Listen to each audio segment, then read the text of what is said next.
Well, it's the Minnesota Trail of Tears, and for good reason. 144 years ago, hundreds of Dakota Indians were forced to march to a so-called concentration camp from the Lower Sioux Agency near Redwood Falls to Fort Snelling.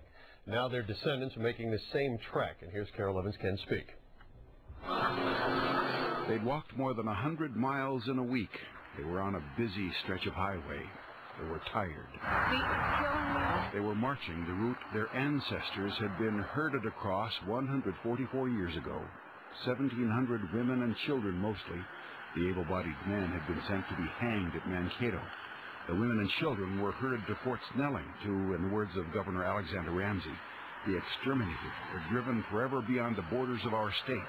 Later, after they'd caravanned the most dangerous 7 miles of the route and after the sun had come out, they stopped as they had every mile from Lower Sioux Agency. We're acknowledging that those are two more relatives that were condemned, that were on this march, that were sent to the concentration camp at Fort Snelling. They state without anger dishonorable acts that most would like to perhaps overlook.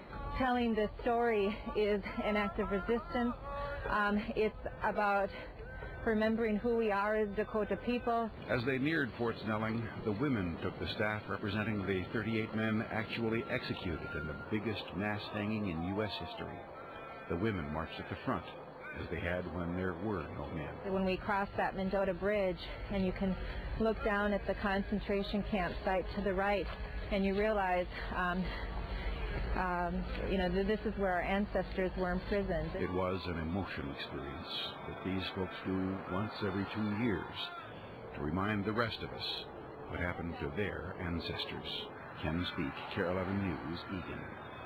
Well, the marchers reached Fort Snelling around 4 o'clock this afternoon, and they plan to hold the Dakota commemorative march every 2 years until at least the 150th anniversary.